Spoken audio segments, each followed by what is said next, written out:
So you look down at your phone and you saw another alert, because you're subscribed to the channel and you see the Hobby with Cage episode 2 is being released. But we just heard from him on Wednesday. It's Friday. It hasn't been 48 hours since we had another episode. And to that I say, stop complaining. You guys sent me all these love notes about how much you missed me and, what were you doing in the gym? And, you commute to work. What are you going to listen to? Well, there you go. I'm back.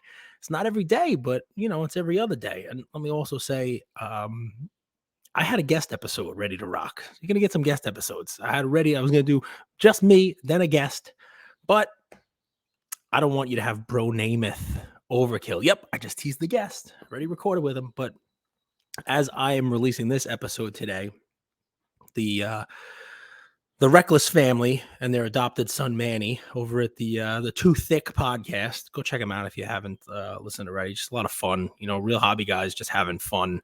Hobby family with Courtney included, and they have Bro Namath on their episode today. So I don't want to give you guys Bro Namath overkill. Not that you could ever really have too much Bro Namath. So you think to yourself, all right, well, what is he doing? Why is he coming on here? Why is he, recording another episode? Easy. Great topic. Had to come on and talk to you guys because I really have one topic. I don't know if we're going to be able to fill 35 or 30 minutes with it, and we might roll off of that. But the one topic is PWCC auction ended last night. And yeah, there were some cards that were down. We could talk about the Luca, I think it's out of 5 National Treasures. We could talk about the Mahomes National Treasures. Those low-numbered National Treasures, they seem to have been, falling out of favor, even on Mahomes, with the success that he's had. But the big card is, can you smell what the rock is cooking? If you're not on YouTube, you have no idea what this dead silence is here, but it's me doing the rock. I got the eyebrow up. And jabroni. The Rock, man. The Rock. His Prizm Black 1 of 1 and a PSA 7 sold for $126,000. Let's start with the good. What a monumental sale for PWCC, record-breaking wrestling card sale.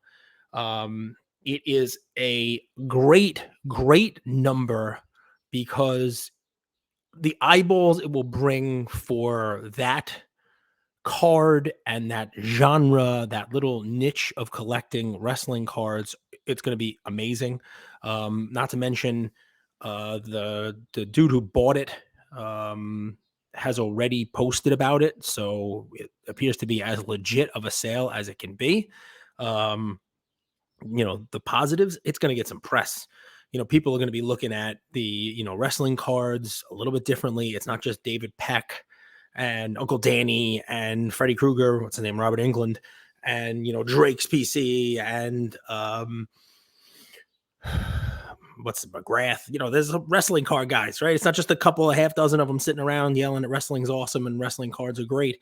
Stacking slabs. It's there's going to be some more eyeballs on it because that is a big time sale. And I'd venture to say that if it hasn't already happened, everyone from the collector's guru guy, who I think may work with Golden or has something, because I saw a collector's post, so maybe he won't post it because of the PWCs, but everyone from him to your cousin Larry, to your next door neighbor, to your dentist, they're all going to be talking about this card because it is that big of a sale. It is that surprising of a number. And that's the positive. If you are a wrestling card fan, wrestling card collector, the eyeballs that will be on it now because of that sale are going to be big, right? There's going to be more. And, if you're somebody who's in that space, you might feel like, all right, I was right. These are legitimate, and I'll take my lumps, right? So we'll roll from the positive to the lumps. I am infamous here for giving my take about what I consider fringe sports cards, things that are, not quote unquote organic. And wrestling Prizm, come on, guys. You got to remember, the price people are paying for those things, UFC Prizm. And, I like the UFC cards. Talk about F1, talk about soccer. My famous soccer takes about how no one collects soccer. Obviously, that's an overbroad generalization. We all know, people like LAFC Gunnar are, more knowledgeable about soccer cards than, anyone I know. There are real passionate soccer collectors, real passionate wrestling collectors. We've had them on the show. Real passionate UFC collectors, real passionate F1 collectors. So when I say, oh, no one collects, obviously I'm not saying no one. There is a fan base. And for the folks who are collecting wrestling cards, to see a number like that, it legitimizes the entire space. It really does, because it means that someone out there is willing to pay six figures for a wrestling card. We talk about practice, wrestling card. Crazy. That is, I guess I shouldn't say crazy, because the wrestling fans who are listening to this don't think it's crazy. But why did I come on? I didn't come on to talk about how great it was. I didn't, congratulations to PWCC. Congratulations to the buyer. Congratulations to the seller. Congratulations to all involved. Here's why I came on. This is a huge lesson for anybody out there who was thinking about dipping their toe into the wrestling card market, or anyone who's in that wrestling card market, because the lesson to be learned here is all that happened last night was that there were two people interested in this card. It is a one of one card. Only one of them could win it. And after it got to $35,000, I said, all right, this is going to be a battle here. This is going to be two people. Who wants it more? Which one of these is going to bow out first? And it took to get to $126,000 for the number two guy to bow out. Now, why is this relevant? Why am I saying it? Because I guarantee you, within earshot, maybe even someone listening to this right now has some wrestling cards, has some wrestling Prizm cards, right? And they are asking themselves this question. If that Rock Prizm sold for $126,000, what's mine worth? Or you're going to hear from a dealer, you're going to hear from, someone who you're trying to make a deal with. All right, my card has to be worth this if the Rock sold for this. Rock sold for 126, so mine's a bargain at this. It is now this new ceiling. It's now this new measuring stick. And I want to make sure we're all careful about this. It's not just this Rock card. This is for any one of these type of sales, especially with rare cards, one of ones especially, right? Because if this was a gold or an out of five, obviously one of ones are different, but it wouldn't have sold anywhere near this, not even a fraction of it. Why? Because two people bidding against each other, there are two, right? So this one went a little haywire, I believe. It went a little higher than I think anyone would really have expected it to go, because of that very reason. Only one person can own a one of one. So this does not make the gold out of 10 all of a sudden worth more money. Now, think of that again. I'll say it again. Just because this one of one Rock sold for what it sold for $126,000, it doesn't mean that today the gold is worth significantly more. Could it be worth more? Maybe, because of the legitimizing effect that this has in that space. Previously, I think the record price for a wrestling card was nowhere near this. Definitely a 5-figure record. I think it was a Hogan card. And when you have that as a ceiling, it sort of caps, the interest in the market, the legitimacy of the market in that space, that, that type of collectible. But when you look at someone was willing to pay $126,000 for a wrestling card, all of a sudden, it's not as unreasonable for people to be paying hundreds, thousands, 10,000 for another wrestling card, because someone was out there already paying six figures for one. That it may have that type of impact, but it doesn't mean that the gold all of a sudden is worth double or triple now, because you can't forget the simple fact that the reason this sold for what it sold for is because there is only one of them. And let's take it even further. It also doesn't mean that the other one of ones likewise are going to sell for a crazy price. It's possible they do. We saw Dennis Rodman masterpiece card sell for, I don't know what it was, $80,000 or some crazy number. And Spinatron posted his Kobe of it. And that's what we do, right? It's natural for even someone like Spinatron to post, okay, this is what the Rodman sold for. Here's my Kobe of that. He didn't ask that infamous collector, question of, well, what's mine worth now? Probably because he doesn't care because he's not selling it.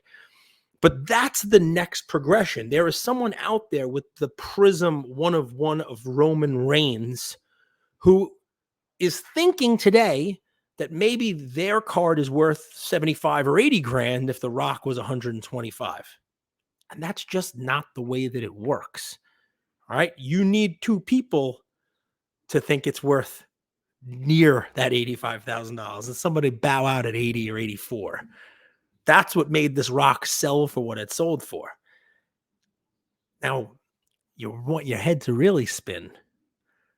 What happens, and we've seen this now, and it's part of kind of why we are where we are in the up and the down of the hobby, because we've seen rare cards, and I'm going to use air quotes here, guys, rare cards come up for auction more often and be relisted. What happens if, I mean, the buyer of this has buyer's remorse and says, I just have to sell it now? I don't know, he wants to buy another card or, you know, whatever the reason is. I'm not saying it's going to happen. I wish this guy the best of luck with this card, and I hope he keeps this card forever. It's a coffin card, or it's passed down to his kids and his grandkids because everybody loves to smell the rock and what he's cooking. But what happens if he needs to sell it? To me, now we don't see the bids, it's not eBay, but to me, I think it would be a reasonable assumption. I know we don't like assumptions. They make an ass out of you and umptions. But I think it'd be a reasonable assumption that, yeah, that was a joke. Be a reasonable assumption that only one person was in it with this, the winner. There was only one other person, two legit folks bidding this thing up. And if there's only one other person, and now this guy's selling it, it's possible. I'm not saying probable. I'm not saying likely, but it's possible that if this thing sold next month, it sells for $35,000 or $40,000. Because it's a one of one. And because yesterday there were two people willing to pay for it. And if one of those two people tries to sell it next month, it's very possible there's only one left who wants it. And no one's there to bid that person up beyond $35,000 or $40,000, or maybe even less. It's an important, fun little discussion that I wanted to come on here and have, because I know it. I know it's going to be posted everywhere. And I don't want to take away from it. This is a very cool thing. I posted about it with the Crazy Rock with the eyebrow and, you know, the whole, I think I used the Ballers theme song, which has nothing to do with, you know, wrestling, but it's a rock show. But it was a cool post. It is attention grabbing. You have to take notice of a $126,000 wrestling card sale.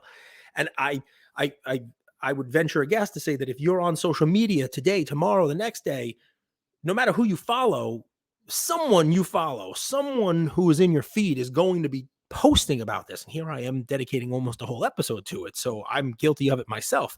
I'm coming at it from a different slant. And when I posted, a lot of people were asking whether it was really paid for. And it looks like it is going to be. Somebody asked me if it was in pesos instead of dollars. But it is definitely an eye-grabbing headline sale.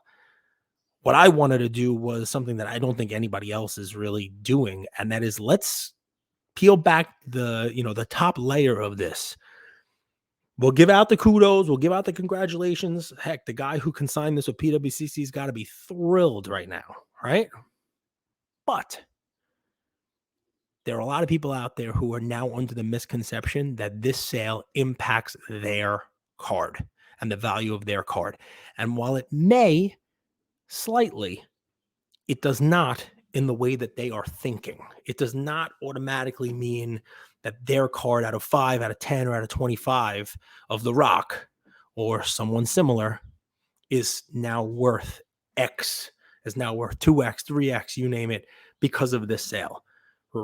Please try to treat the sale the way that it is, which is a one-time, one of one with, I believe, likely two people who were just bidding up against each other to get this. Now, again, I could be wrong. Maybe there were 4 people willing to go, and 2 of them bowed out at 100, 110, 115, and, you know, only one was left to get, you know, between the 120, 126. I don't know. Is it possible? Sure. I tend to think that's probably not what happened. I don't have any inside information. I'm not sponsored by anyone. I'm not sponsored by PWCC. I don't work for PWCC, and I don't see the bids and who's placing them. That's why I am making an assumption, which is always a dangerous thing. But I think you understand what I'm saying. Be careful. Um, be careful if you're now thinking about, jumping into the water here, because I think it would be fair to assume that a lot of people who own these cards may now try to, I'm going to say take advantage. That's not what I mean, but take advantage of this sale and price their cards a little bit higher, because there will be additional eyeballs, maybe additional demand coming in, which overall good for the space. But I think it's based on an erroneous assumption that a sale of a one of one will impact the rest of the market. So there's the fun stuff there. It's not a half an hour, but it's 15 good minutes on that. I'd love to hear you guys take on it. This is not me. Look, I did a whole piece yesterday, did a reel about like optimism in the hobby. The hobby's in a good space. This doesn't change that. This is not a negative tone here. It's my thoughts on it, right? And I know that you're going to get a lot of cursory analysis and evaluation of this. You're going to get a lot of just top line headline reading, and it's record sale. Wrestling cards are awesome. Record sale. The Rock is the best. Record sale. Who wants to buy my wrestling cards? But if you actually read the article, which is what I'm trying to give you here, I think that the article would say, remember, this is a one of one, and kind of all bets are off when it comes to pricing on one of ones, because all it takes is two people who want to own that card. So just throwing that out there, want to make sure that we have fun stuff to talk about. And, you can almost do a whole episode on this. What I will finish up with, a couple things.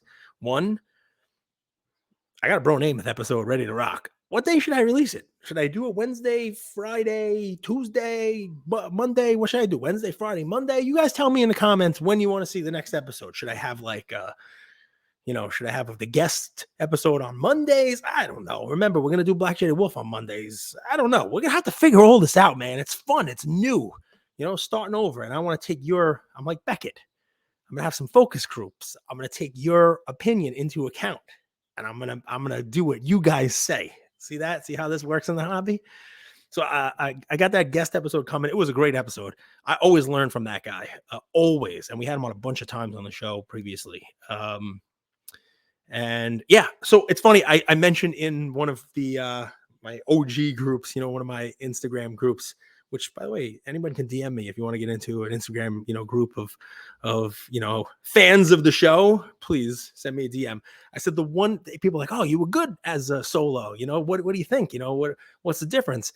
And this was my first observation, because I'm talking to myself, except for the guest episodes, which this doesn't apply. But there's no buffering time. There's nobody else speaking, so there's no time for me to do this.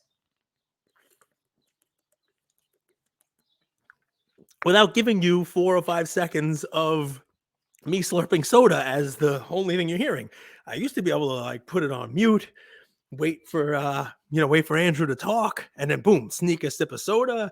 But now if I'm drinking soda, you guys, you're going to hear it. And I don't know how that's going to play, for those of you out there in the audio. And I'm worried about that. Me and my audio quality. I mean, look, I got a microphone and everything now for you guys. Last one. NBA playoffs are fun, man. The NBA playoffs are a good time. I know we're not talking about NBA playoffs and cards, but take a look and what I mean, that Suns Clippers series. I want to complain about Kawhi not playing. I know he's injured and stuff like that, but you got a 1-1 series, game 3 at home. Your team's playing tough. You can't find a way to get out there. I mean, are we really load managing now? I don't know. It's a knee injury. I don't know what the story is. So many injured people, so many injured players. But the Bucks won without Giannis, so clearly the Bucks are better without Giannis. The Grizzlies won without Ja, so clearly they're better without him. The Clippers lost, though, so they need Kawhi. Obviously, I'm joking, but a lot of fun. I would be remiss if I didn't say, check out hockey.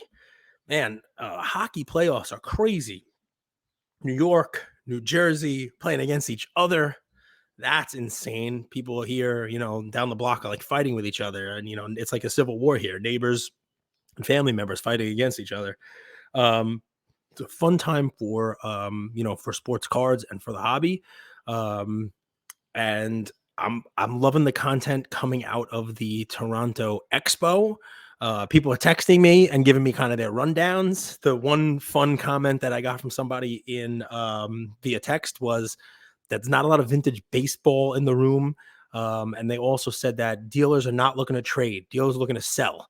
They're looking to sell at higher than comps. People are looking to, get their cash and move on to the next show, which is, it's interesting. I've never been to Canada. Anybody who's a fan of the show knows that I tried to go to Canada once and was arrested on the way. It's a story for another day. So I never made it there. I have a troubled past, folks. It's just one of those things.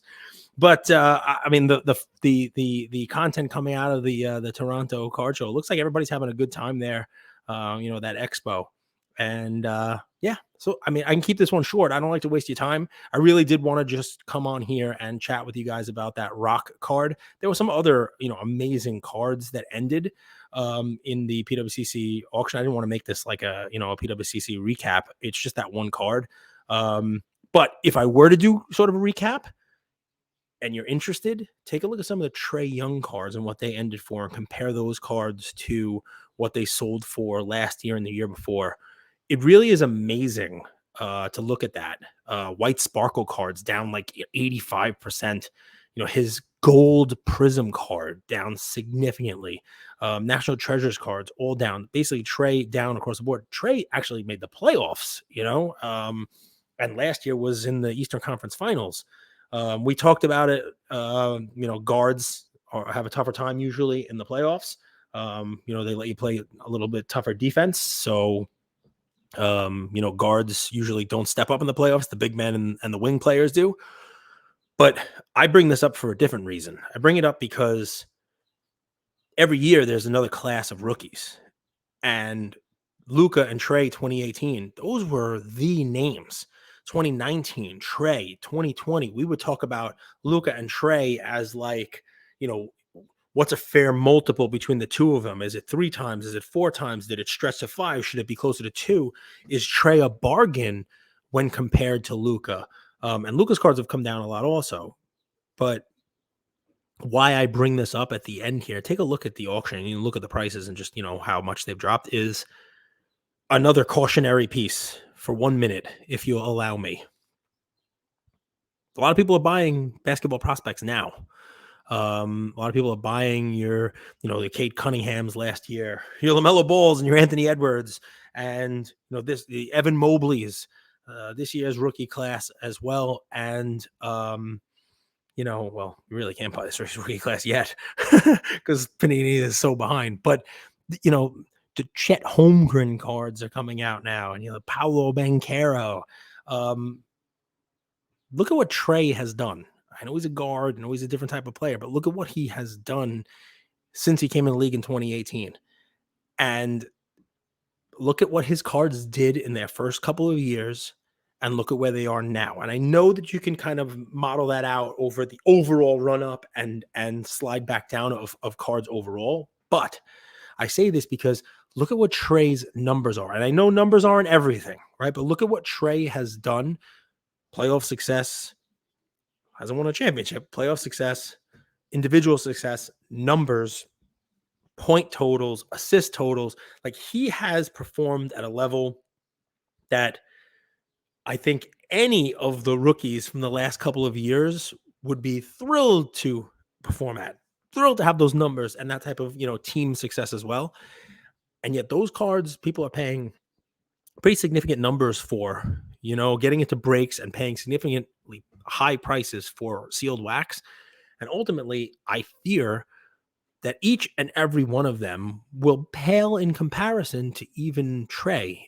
And if Trae's cards are down 80, 90%, what's going to happen to their cards? So it's just one of those fun things you see, top line of an auction. Okay, this card used to sell for 100 and now it's selling for 20.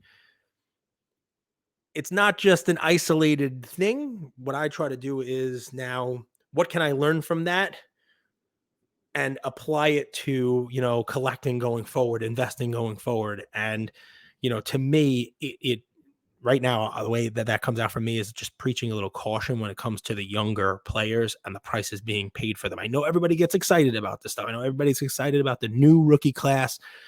Everybody wants to get the right guy. Everybody wants to be in on them first. But because everybody's chasing the same folks, the price is up because the demand is up. With the price up, the prices are they're priced for perfection, as we like to say. And it's very hard for anyone to live up to the expectations placed on these young players. And the prices usually do come down because they do not hit those expectations. So anyway, we started with The Rock. We end with, more modern basketball and, prospect type of players. It's not just basketball, no crap on basketball. Anybody who was buying Julio Rodriguez cards coming into the season is probably not happy now because he just like last season where he started slow, he has started slow this year. Anthony Volpe cards, people coming into the season were high on. After the first game, I said the guy can't hit a high fastball and he's probably going to get sent down this year. He hasn't been sent down, but he's batting below 200 and he can't hit that high fastball yet. So it's across sports. It's the expectations being put on these young players by the collectors with the prices that are being paid for them. It's high and it's going to be very difficult for the prices to sustain and or go up. So anyway, there we go. A little caution in this episode. Let's talk about The Rock. Let's talk about, prices and what you can learn from them. Almost a half an hour there. That's a second episode released here on a Friday. And I got another one already recorded. You guys in the comments, tell me what you think about this. A little bit of fun, extra 5-10 unplanned bonus minutes there at the end. Wanted to chat with you guys. I had to come on because of that Rock sale. Enjoy, guys. I hope you have a great weekend. Take care.